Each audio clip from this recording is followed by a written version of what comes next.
नमस्कार। उनकी कलम मेरी आवाज में आप सभी का स्वागत है। आइए सुनते हैं कहानी मूल्य, जिसे लिखा है आचार्य चतुरसेन शास्त्री जी ने।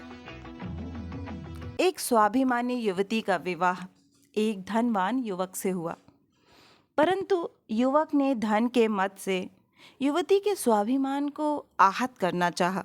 युवती के स्वाभिमान और पति के धन के बीच संघर्ष का एक अद्भुत चित्रण इस कहानी में है। आचार्य श्री की यह श्रेष्ठतम कहानी है। सिलहट, आसाम से लेकर बंबई तक का लंबा सफ़र हर हालत में एक थकाने वाला सफ़र है। यदि वह गरीब आदमी का तीसरे दर्जे की रेलगाड़ी में हुआ, तब तो हर स्टेशन पर बरसाती मच्छरों की तरह गंदे और अशिक्षित मुसाफिरों की भरमार और रेल पेल रहती है, और छुआछूत की बीमारियों के रोग जंतुओं के संक्रमण का भय ही भय है। परंतु बड़े आदमी इन तमाम बातों से बरी होने पर भी थकते हैं। फर्स्ट क्लास के आरामदेह डब्बे, सरसराते बिजली के पंखे, पद पद पर सोडा, बर्फ और सटर पटर सेवाएं, यह सब उनके सफ़र की थकान को नहीं दूर कर सकती। सो क्यों? जी, इसलिए कि वे अमीर जो हैं, उन्हें थकाने के लिए अमीरी ही का बोझा क्या कुछ कम है। सो अमला और नवीन दोनों ही जब लंबा सफ़र पूरा कर अपनी अपनी अलसाई देह लिए फर्स्ट क्लास के डब्बे से बाहर आ कीमती फिरोज़ी रंग की कार में बैठे और उससे उतर अपने बंगले की हरी भरी रोसों को पार करते, बंगले की दूसरी मंजिल में ठाठ से सजे धजे शयनागर में नत जानू नौकरों की अभ्यर्थना स्वीकार करते हुए पहुंचे, तब नवीन ने अपना हैट एक ओर फेंक कर एक आराम कुर्सी पर बैठते हुए अमला से कहा, यह सफ़र भी एक मुसीबत है अमला। मैं समझता हूँ तुम खूब थक गई होगी। मेरे ख्याल में अब तुम ज़रा आराम कर लो, फिर शाम को आज सिनेमा चलेंगे।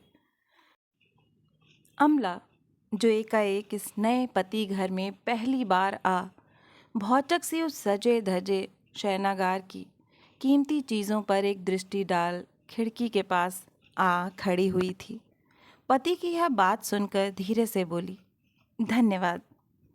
नवीन ने मुस्कुराकर पूछा, धन्यवाद काहे का अमला? आपकी सहानुभूति का, जो आपने मेरे प्रति प्रकट की। ओह, नवीन ने एक जोर की हंसी का ठहाका मारा। इतना हंसते क्यों हैं महाशय?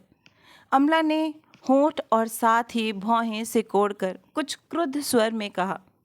महाशय? यहाँ महाशय कौन है अमला?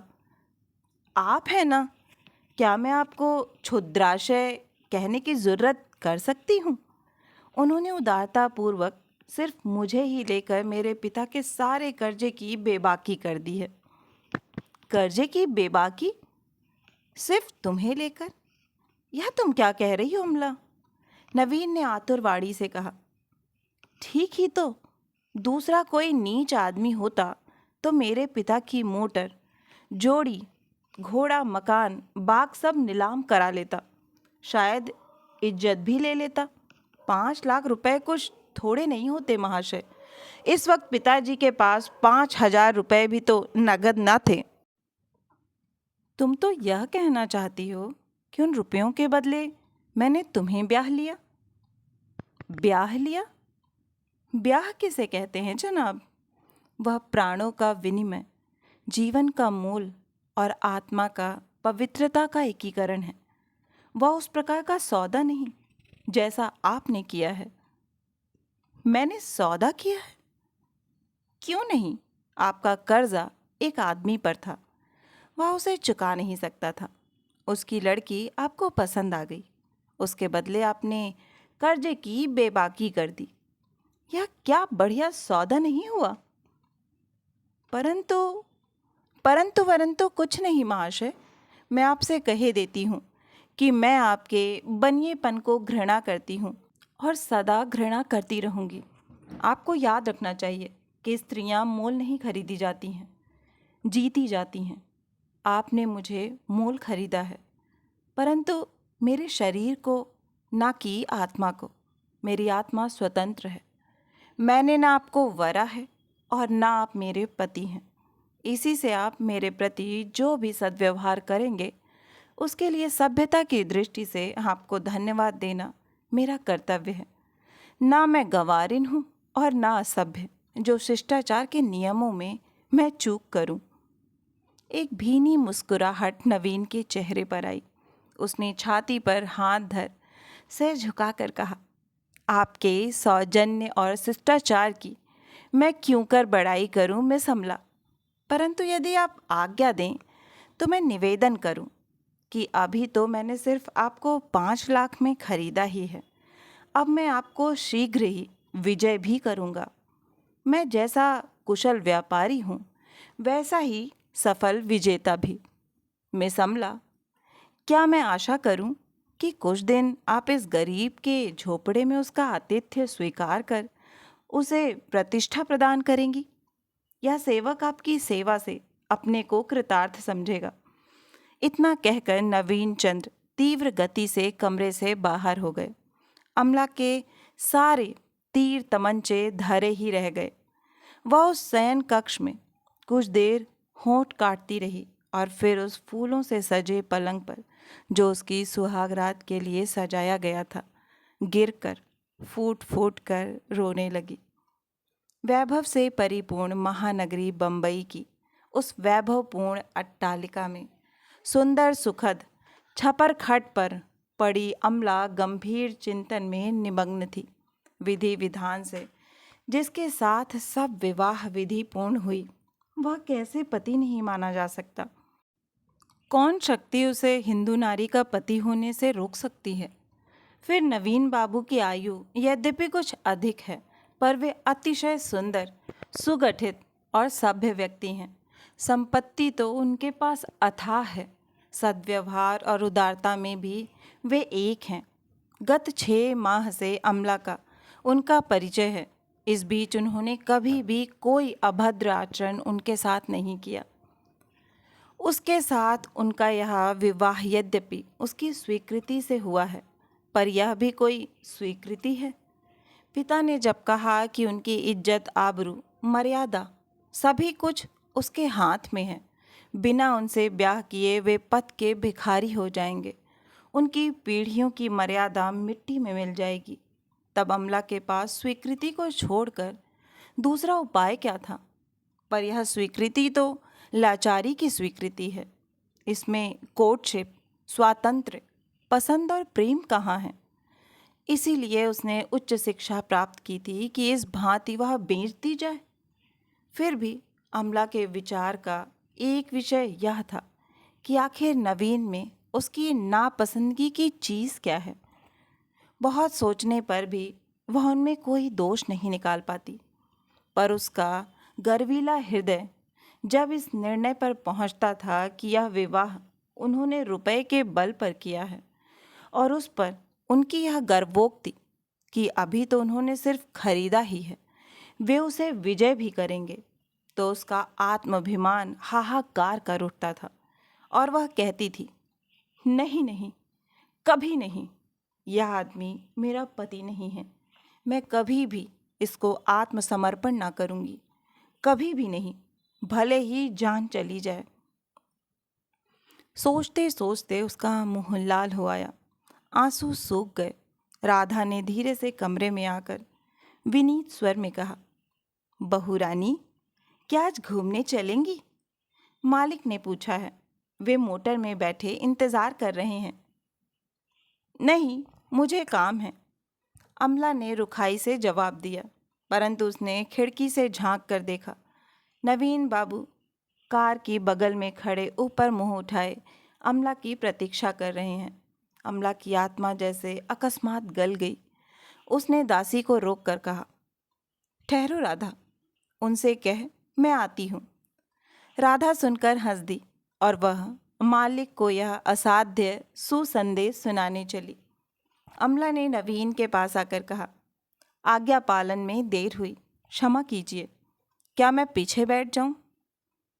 आप यदि आगे मेरे पास बैठकर मेरी प्रतिष्ठा बढ़ाएं तो अच्छा है, ड्राइव मैं ही करूँगा। जैसी मालिक की आज्ञा, वह चुपचाप कार में बैठ गई। बैठने के समय अत्यंत संयत भाव से उसने अपने कपड़े व साड़ी को समेट कर ठीक कर लिया।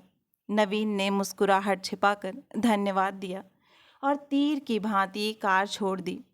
अनंत सागर धरणी से टक्कर ले रहा था। धवल फेन राशि उठती, गिरती और गरजती थी। कार सागर तीर की साफ सीमेंट की सड़क पर जैसे वायु गति से तैर रही थी। लंबे सन्नाटे को तोड़कर नवीन ने कहा, देखा आपने? क्या? इन लहरों का उत्पात अकारण ही अशांत हो रही हैं, तूफानी ढंग से उठती हैं, किनारे पर टक्कर मारती हैं और विफल मनोरथ पीछे लौट जाती हैं। मर्यादा के बंधन में समुद्र तल बंधा है। भला ये क्रुद्ध लहरें उस मर्यादा का उल्लंघन कर सकती हैं? अमला ने व्यंग को समझा। वह होंठ काट कर चुप रह गई। कार उड़ी जा रही थी। 2-4 सफेद रंग की चिड़ियां समुद्र तट पर उड़कर मछली के शिकार को ताक रही थी। नवीन ने कहा, उधर ये लहरें अपनी कुटिल भ्रूभंग में लगी हैं, इधर बेचारी मछलियां व्यर्थ ही उनकी चपेट में आकर इन पक्षियों का शिकार बनती हैं। कहो, गुस्सा किसी पर और भोगे कोई। अमला ने जैसे असहनशील होकर कहा, किसका गुस्सा कौन भोगता है? देखती तो हो अमला, लहरों का गुस्सा बेचारी असहाय मछलियां भोगती हैं। तो मैं क्या करूं? अमला ने तिनक कर कहा, पर तुरंत नवीन के आर्द्र स्वर और कंपित हाथों को देखा। उसने सोचा, मैंने कुछ कठोर बात कह दी। उसने कहा, आप इन असंयत लहरों के लिए क्या दंड तजवीज करते हैं? कुछ नहीं अमला, मेरा ख्याल है तूफानी वायु ज्यों ही बंद हो जाएगी, लहरें शांत और स्निग्ध हो जाएंगी और तब हम दोनों एक छोटी सी डोंगी पर सवार हो उस धवल क्षुद्र पक्षी की भांति उन लहरों पर सैर करने लगेंगे। धीर समीर हमें ले चलेंगी और सूर्य की स्वर्ण किरणें हमें आलोक दिखाएंगी। नवीन का कंठ कंपित हो गया। अमला दूर जलराशि में मग्न होते सूर्य को एकटक देख रही थी। उसे जैसे मालूम हुआ कि नवीन पत्ते की भांति कांप रहे हैं और एक अत्यंत गोपनीय आंसू उनके नेत्र कोण में झांककर सूख गया है। उसका नारित्व जैसे विगलित होने लगा। फिर बात नहीं हुई। अंधकार बढ़ने से पहले ही दोनों घर लौट आए। इस बार अमला उन्हें धन्यवाद देने का साहस न कर सकी। वह तीर की भांति तेजी से अपने कमरे में चली गई। नवीन बाबू धीरे धीरे सोचते हुए घर में घुसे। अमला सोच में पड़ गई, जैसे कोई चोर उसके मन में घर कर बैठा हो। नवीन के प्रति जैसे उसके प्राण खिंच रहे हों। प्यार का एक बीज उसके हृदय में विकसित हो रहा था, पर उसका आत्माभिमान मचलता था। वह सोचती थी, यह विशाल महल और अटूट संपत्ति उसी की है, पर वह उसे हठपूर्वक पराई समझ रही है। यह क्या उसका अपने ऊपर अन्याय नहीं है? उसे सुख और आराम के सब सुख साधन उपस्थित थे। नवीन उसका बहुत मान करते थे। सेवक दासी उसकी इच्छा पूर्ति को उपस्थित थीं। फिर भी जैसे उसे शून्य सा लग रहा था। पिता को उसने प्यार किया था, उनकी उसे याद आती थी। पिता के पास जाने की कभी कभी उसकी इच्छा प्रबल होती थी, परंतु जब वह सोचती कि पिता ने उसे बिना उसकी इच्छा के बेच दिया है, वह क्रोध और दर्प से कहती, नहीं नहीं, कभी नहीं, मैं कभी उस घर ना जाऊंगी। उन्होंने मुझे बेच दिया है, मेरे साथ अन्याय किया है। मैंने उनकी आज्ञा पालन करके अपने कर्तव्य पितृभक्ति को पूर्ण कर दिया, बस, अब अधिक और नहीं। तब फिर अब क्या करूं? नवीन बाबू के प्रति उसका मन जब खींचता था, वह बेचैन हो जाती थी। कभी कभी उसके मन में होता, मैं उनके हृदय से जा लगूं। स्त्रीत्व की यह नैसर्गिक गति थी, पर उसकी शिक्षा, संयम, आत्मसम्मान उसे रोकता था। वह कहती, वही क्यों नहीं आकर माफ़ी मांगते? पहले उसका ख्याल था, मैं कभी उन्हें माफ़ ना करूँगी। फिर सोचने लगी, अगर सच्चे मन से माफ़ी मांगें तो। परंतु उन्होंने तो मुझे चुनौती दी है। चुनौती, और कैसी गर्वोक्ति है। अभी खरीदा ही है, अब विजय करूँगा। विजय करेंगे वे? नहीं नहीं, कभी नहीं देखूंगी कैसे वे विजय करते हैं। क्रोध और अभिमान से ओत-प्रोत अमला तड़प कर पलंग पर लौट जाती, फिर रोने लगती। रोते रोते उसका अभिमान गल जाता, वह फिर उन्हीं बातों की सोच में पड़ जाती। इधर 3-4 दिन से उसकी भेंट नवीन बाबू से नहीं हुई थी।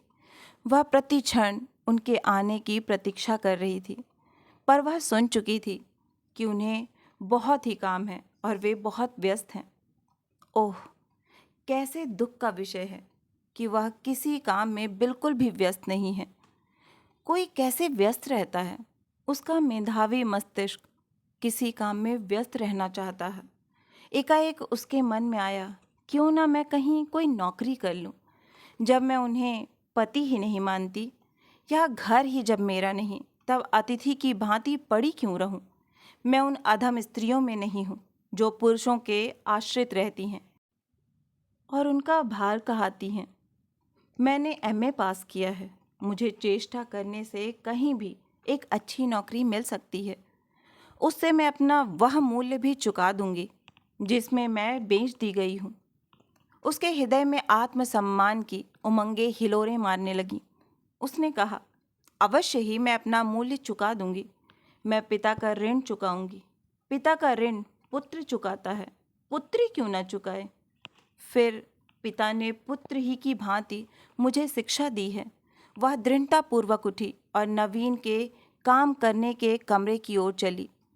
नवीन बैठे कुछ जरूरी कागज देख रहे थे। अमला को आते देख व्यस्त भाव से उठ खड़े हुए। उन्होंने कहा, आइए। मैंने क्या इस समय यहाँ आकर आपका बहुत हर्ज किया? नहीं नहीं अमला। हाँ, मैं बड़े काम में फंसा रहा, आपके पास आ ही ना सका। आप बैठिए तो। अमला ने बैठते हुए कहा, मैं चाहती हूँ कि मैं भी किसी काम में लगूं। काम में? यह कैसी बात? कैसे काम में?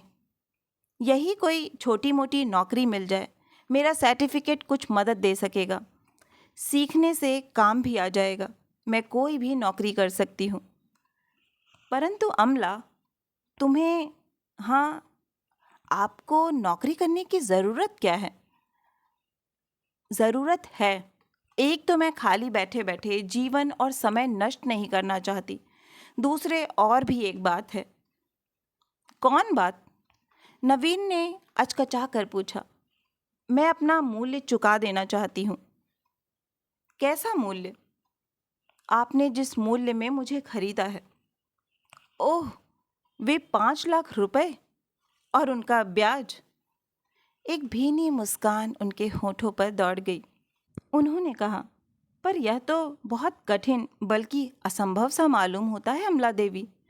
5 लाख रुपए बहुत होते हैं। सूद ही 2,500 रुपये महीना होता है। इतना तुम नौकरी करके कैसे चुका सकती हो? तुमने एमए पास किया है। ज़्यादा से ज़्यादा तुम्हें 200-300 की नौकरी मिल सकती है। मैं अगर सिफारिश करूं और ज़मानत दूं तो इससे दूनी तक 500 तनख्वाह मिल सकती है। तो आप अपनी ज़मानत और सिफारिश पर मुझे एक अच्छी नौकरी दिला दीजिए। आपका एहसान होगा। सूद न सही, मूल ही चुकाऊंगी। आखिर मैं कब तक आपके ऊपर आतिथ्य का भार डाले रहूं? उसके होंठ फड़कने लगे। वह इसी सिलसिले में कुछ और भी कहना चाहती थी, पर नवीन की भावभंगी से वह सहम कर चुप हो गई। उसके अंतिम वाक्य से नवीन के हृदय में आघात लगा है, यह उसने देखा। वह अपराधिनी की भांति नवीन की ओर देखती रही। नवीन ने फीकी मुस्कुराहट होठों पर लाकर कहा, आतिथ्य के भार की बात भी ठीक ही है आपकी। अच्छी बात है, मैं आपकी आज्ञा का पालन करूँगा। हाँ, आपके आतिथ्य में कोई कमी तो नहीं, आपको यहाँ कोई कष्ट तो नहीं।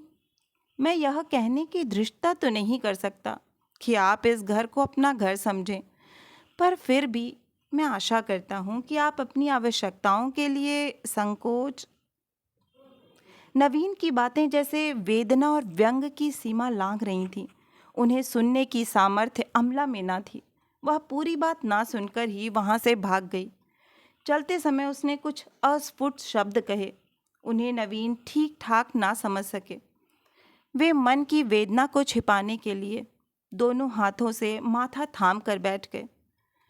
दूसरे दिन प्रातःकाल नवीन ने अमला को एक पुर्जा लिख भेजा। उसमें लिखा था, आप क्या अभी मेरे साथ चाय पीकर मुझे प्रतिष्ठा बख्शेंगी? कल जो बातें हुई थीं उस संबंध में मुझे कुछ निवेदन भी करना है। एक अच्छी नौकरी की उम्मीद है।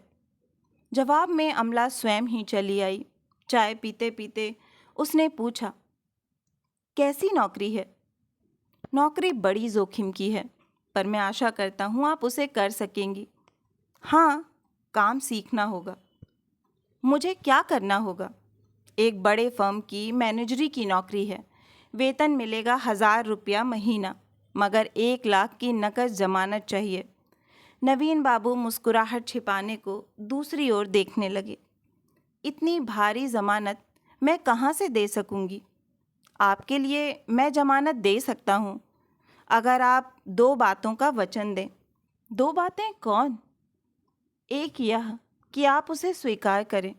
दूसरे, आप मेहनत से और ईमानदारी से काम सीखें, समझें और करें। अमला की आंखों में आंसू आ गए। उसने कहा, पहली बात स्वीकार करना बहुत कठिन है।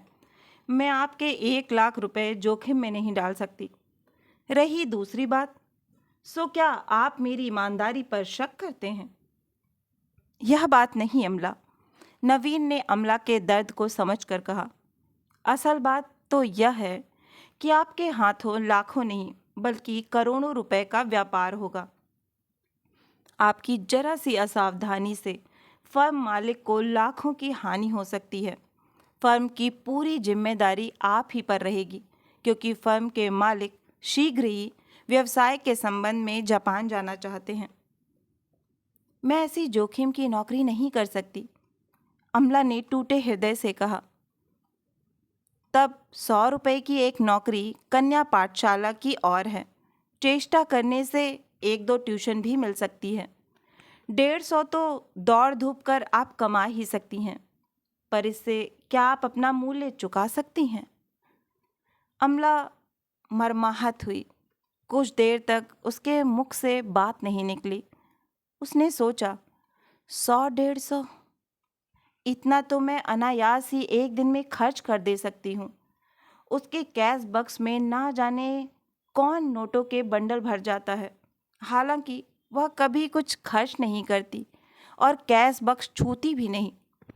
उसने भय, अनुनय और संकोच आंखों में भर कर कहा, आप कह सकते हैं कि मैं अबला स्त्री इतनी भारी नौकरी ठीक तौर पर बजा सकूंगी? क्यों नहीं? पुरुष में क्या सुरखाप के पर लगे हैं? मैंने कह तो दिया, यदि आप मेहनत और ईमानदारी। या आप ना कहिए, अमला ने उत्तेजित होकर कहा। जहां तक मेहनत और ईमानदारी का संबंध है, मैं प्राणों की बाजी लगा दूंगी।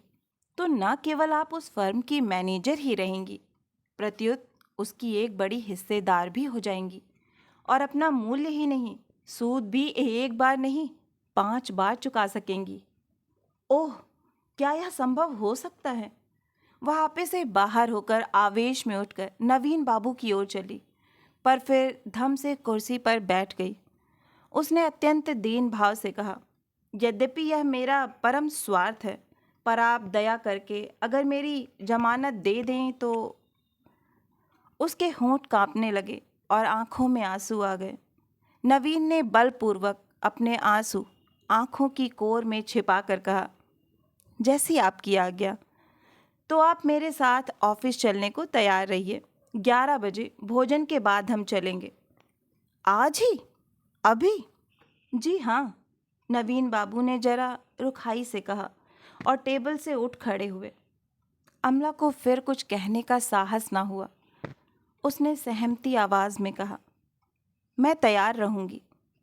वह चली गई।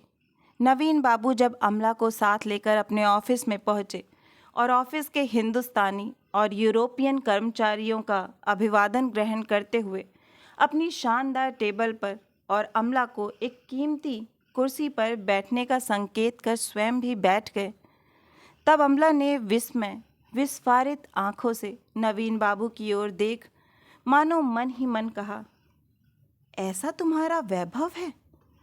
नवीन के कुर्सी पर आसीन होते ही उनकी यूरोपियन प्राइवेट सेक्रेटरी डाक लेकर अदब से हाजिर हुई। नवीन ने बिना उसकी ओर देखे कहा, धन्यवाद मिस सूफी, पर कुछ मिनट ठहरो, अभी मिस्टर रॉबर्ट को जरा मेरे पास भेज दो। मिस सूफी ने शिष्टाचार के लिए गर्दन झुकाई और चली गई। दूसरे ही क्षण एक प्रौढ़ यूरोपियन ने आकर नवीन को अभिवादन किया। नवीन ने अभिवादन का जवाब देकर उसे बैठने का संकेत कर कर कहा, मिस्टर रॉबर्ट, मैं आपका परिचय अमला देवी से कराता हूँ। आपको 1 महीने में जापान के ऑफिस में जाना होगा और यहाँ का कुल काम यही करेंगी। इस 1 महीने में आप सब काम इन्हें समझा दें जिसमें अड़चन ना हो। संभव है मुझे भी जापान जाना पड़े क्योंकि वहाँ का मामला सुलझता दिख नहीं रहा है। खैर, आपने क्या अमला देवी का अपॉइंटमेंट पत्र तैयार कर लिया है? जी हाँ, यह है। उन्होंने एक कागज उनके सामने बढ़ाया। उस पर सरसरी नज़र डालकर और दस्तखत करके अमला की ओर बढ़ाते हुए नवीन ने कहा, लो अमला, आज से आप इस फर्म की मैनेजर हुई। आपको 1,000 रुपया मासिक वेतन, 1 कार और 50 रुपया रोज़ भत्ता मिलेगा, परंतु 1 ही मास में आपको तमाम काम सीख लेना होगा। अमला यह देखकर हक्का बक्का हो रही थी। सबसे बड़ी बात नवीन के चेहरे का वह हाव भाव था जिसके सामने अधीनता के सिवा दूसरी कोई बात नहीं की जा सकती थी। घर पर जो उनके चेहरे पर प्रेम, विनय, कोमलता के भाव थे, वे यहाँ नहीं थे। यहाँ उनकी तेजपूर्ण शासन और अधिकार की मूर्ति थी। अमला ने खांस खखार कर कहा, तब क्या मैं यह समझूं कि मैं आपकी ही नौकर हूँ? अगर आपको इसमें कुछ आपत्ति ना हो, यह एग्रीमेंट है, आपको स्वीकार हो तो दस्तखत कर दें। उन्होंने मालिकाना रुआब और कुशल व्यापारी की भांति कहा। अमला ने एग्रीमेंट पढ़ा और चुपचाप दस्तखत कर दिए। उसने ठंडी और मुर्दा आवाज़ में कहा, नहीं, मुझे कोई उज़्र नहीं है, पर मैं रहूँगी कहाँ? नवीन ने निर्लेप भाव से कहा, अभी आपका जैसा रहन सहन चल रहा है वहीं रहेगा।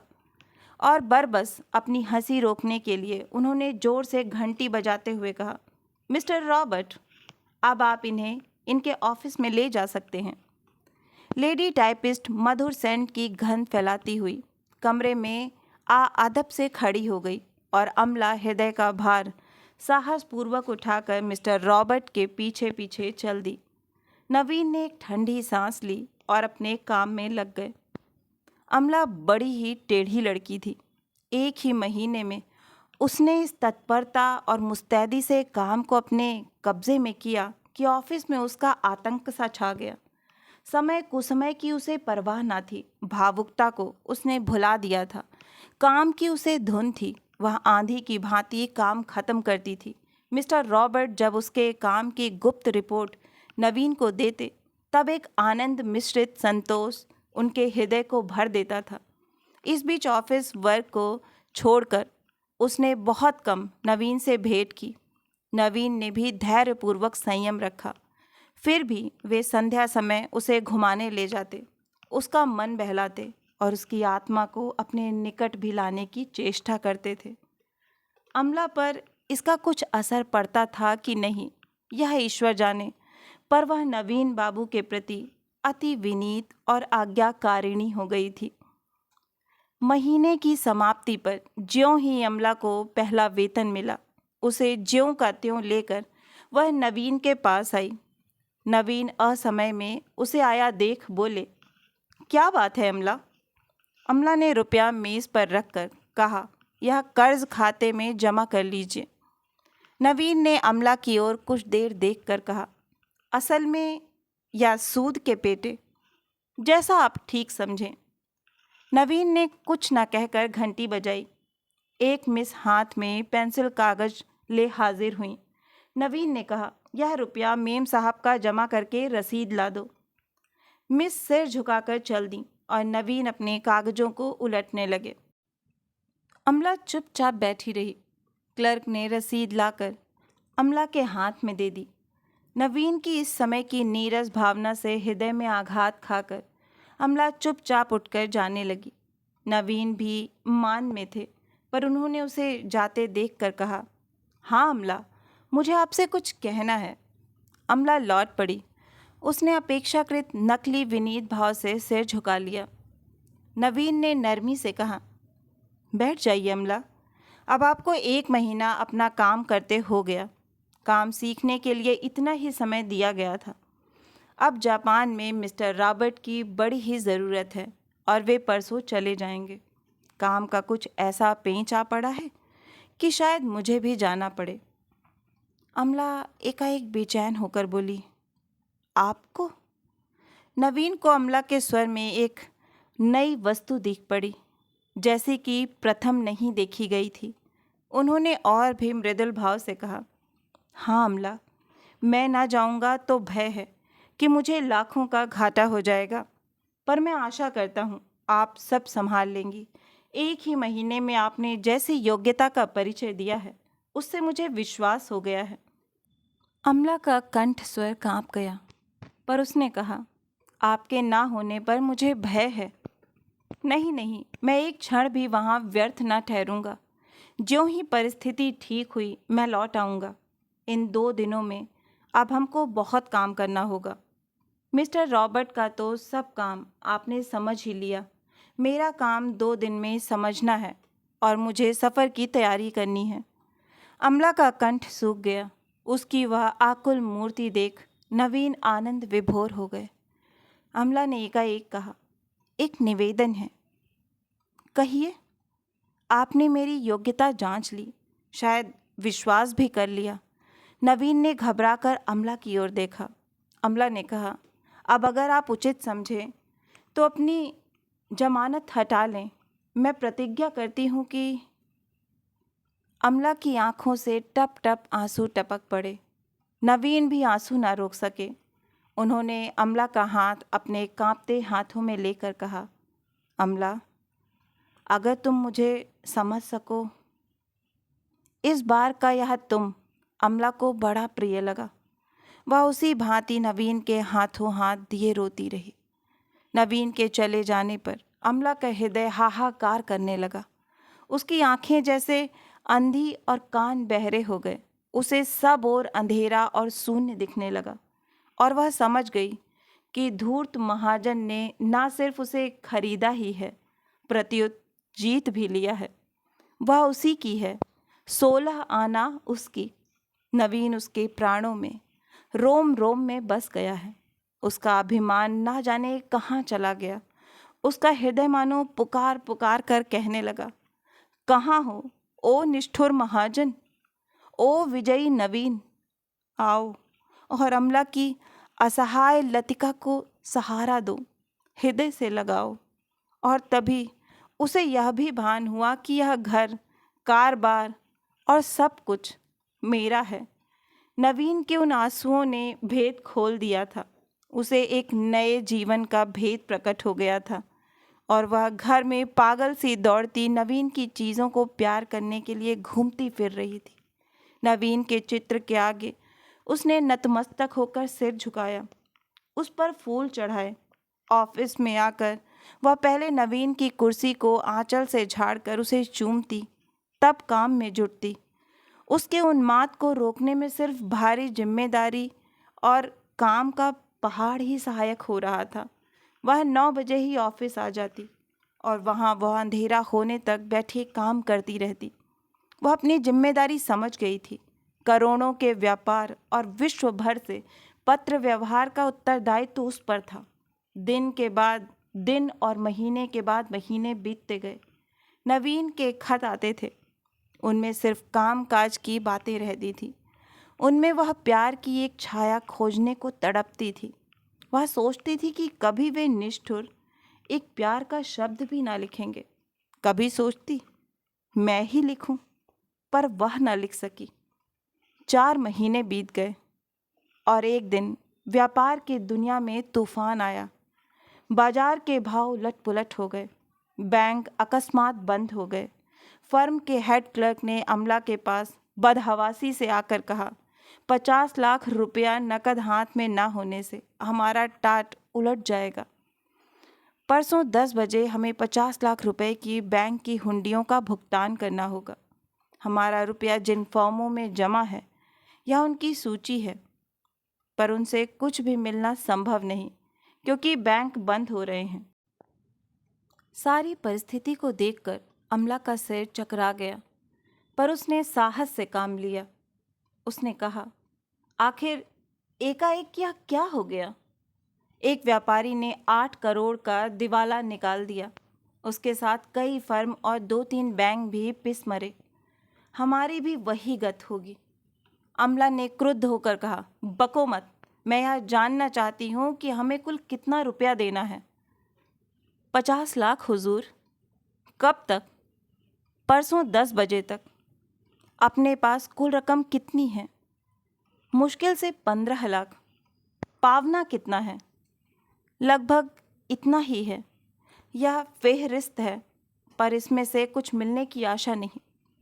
क्यों? बैंक बंद है और व्यापारी सब इसी स्थिति में हैं जिसमें हम। अमला सोच में पड़ गई। क्लर्क ने कहा, क्या मालिक को खबर कर दी जाए? अमला ने भू संकोच कर कहा, इसके लिए समय कहाँ है? इसके क्षण भर बाद उसने फिर कहा, अच्छा, तुम अपना रुपया तैयार रखना, और मोटर लाने की आज्ञा दी। 9:45 बज रहा था। 2 दिन तक बिना खाए पिए सोए सब पावनेदारों पर घूम फिर कर अपने सब गहने पाते बेचकर अमला कुल 40 लाख रुपए इकट्ठा कर सकी। उन्हें टेबल पर रखे वह अतिशय उद्विग्न मन से 15 मिनट बाद जो सर्वनाश होने वाला है उसकी प्रतीक्षा कर रही थी, और रुपया पाने की कुछ आशा न थी, और फर्म का दिवाला निकलने वाला था। अमला विकल भाव से ऑफिस में टहल रही थी। एक एक मिनट पहाड़ सा जा रहा था। 10 मिनट और बीत गए। सिर्फ 5 मिनट रह गए। 5 मिनट। इन 5 मिनटों में उसी के हाथ से उसके पति के मालिक की सब प्रतिष्ठा जाने वाली है। उसने सोचा, अगर ऐसा हुआ तो वह आत्मघात कर लेगी। ऑफिस के कर्मचारी सन्नाटा बांधे चुप बैठे थे। एक मोटर आकर द्वार पर लगी और नवीन तूफान की तरह एक हैंडबैग लिए ऑफिस की ओर दौड़े। कर्मचारियों के मुंह से चीख निकल गई। अमला ने समझा वह घड़ी आ गई। उसने दराज से पिस्तौल निकाली और दूसरे ही क्षण वह नवीन की गोद में मूर्छित थी। हैंडबैग की तरफ संकेत करके कैशियर से नवीन ने कहा, उसमें 50 लाख रुपए के नोट हैं, हुंडियाँ चुकता कर दो।